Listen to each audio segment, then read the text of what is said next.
Bonjour à tous et bienvenue dans ce nouveau vlog. J'espère que vous vous portez tous très bien. N'hésitez pas à partager avec moi votre humeur du jour ou de la semaine dans les commentaires.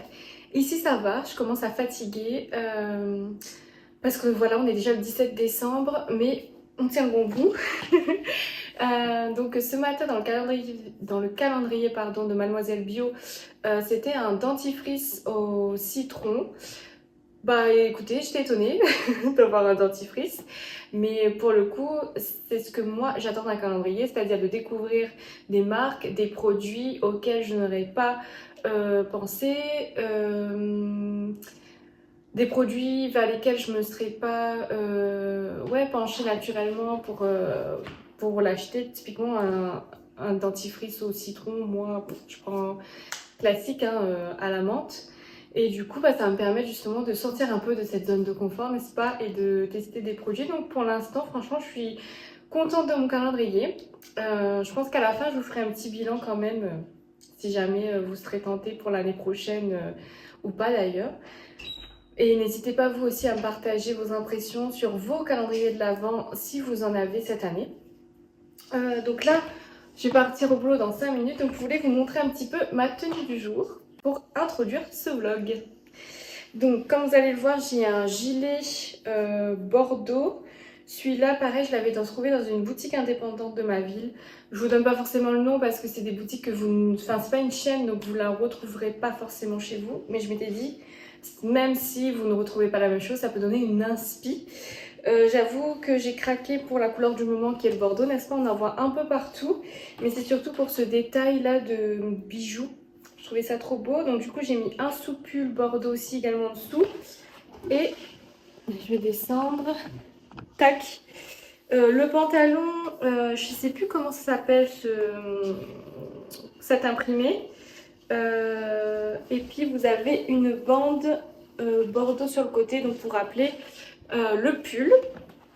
Donc voilà, et puis je vais mettre ça avec des mocassins à talons. Et ben moi ça y est, c'est l'heure que je dois filer au boulot, donc je vous retrouve plus tard. À tout à l'heure.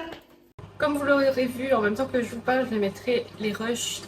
J'ai décidé de faire un cinnamon roll, mais cette fois-ci pas à la cannelle, mais au chocolat, puisque à la maison, il n'y a que mon mari qui aime la cannelle. Donc du coup, je m'étais dit, je tenterais bien un cinnamon roll, mais au chocolat. Donc là, j'ai préparé la pâte en 2-2 parce que de toute façon, je dois retourner au boulot. Puisqu'il y a quand même 2 heures de pause, donc je m'étais dit au moins le temps que je mange, déjà ça pétrit pendant 15 minutes. Là, je vais partir, donc je finis mon blabla, mais là, je vais laisser reposer dans mon four. Donc j'ai allumé mon four à 30 degrés, je vais laisser toute l'après-midi. Moi, je vais rentrer là, donc là, il est 13h10. Moi, quand je rentre, il est en général 17h45. Donc pendant tout ce temps-là, la pâte va pousser, lever tranquillement à 30 degrés dans mon four. Donc voilà pour ma petite astuce. Je laisse la pâte se reposer. Je vous montrerai la suite de la recette un peu plus tard.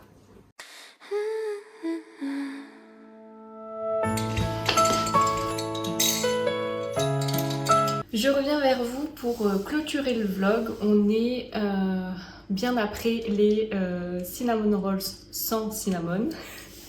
Donc on va dire les rolls au chocolat. J'ai pas eu la foi de vous montrer la suite parce que en rentrant du boulot j'étais claquée. Du coup je vous aurais mis quelques prises et puis une photo, mais j'avais pas encore mis le comment ça s'appelle, on va dire l'enrobage, le glaçage au chocolat par-dessus. Avant de partir, vu que là on est pareil en fin de journée, je voulais vous partager une réflexion que j'ai eue là. Je pense que c'est dû à la fin de l'année, à la fin de journée, à la fatigue générale, enfin tout ça. Et voilà, j'avais envie de partager avec vous mon petit coup de blues, on va dire. Je me rends compte que tout tourne un peu autour de la même chose, en tout cas chez moi, et ce qui me crée une charge mentale monumentale. On va dire c'est le fait de s'adapter pour tout et tout le temps. Et là, je pense que ça va parler à beaucoup de parents. Je ne veux pas faire de généralité, mais notamment à beaucoup de mamans. D'ailleurs, n'hésitez pas à me dire ça en commentaire et à me donner votre ressenti à vous. Mais voilà, il faut toujours s'adapter à tout, au goût, aux envies de chacun, tout le temps. Et ouais, c'est fatigant quoi. Je trouve qu'on passe beaucoup de temps, et je dirais même, je trouve que je passe beaucoup de temps à vouloir m'adapter à ce que tout aille bien pour tout le monde, au lieu de vouloir faire les choses... Oui, c'est ça, j'ai envie... Enfin, je fais les choses pour que... Alors que très souvent, faire juste ce qu'on peut faire à notre façon, c'est déjà très bien, quoi. Ça le fait aussi. Voilà, ça m'intéresserait beaucoup d'avoir aussi votre retour, votre opinion, votre réflexion là-dessus. Est-ce que vous aussi, vous faites partie de cette team à vouloir faire selon les personnes autour? Ou alors vous faites partie de la deuxième team, c'est-à-dire pas du tout? Voilà, donc n'hésitez pas, ça me ferait plaisir d'échanger avec vous dans les commentaires sur ce sujet. Pensez également à vous abonner avant de partir. On se retrouve donc bientôt pour une nouvelle vidéo. Des bisous.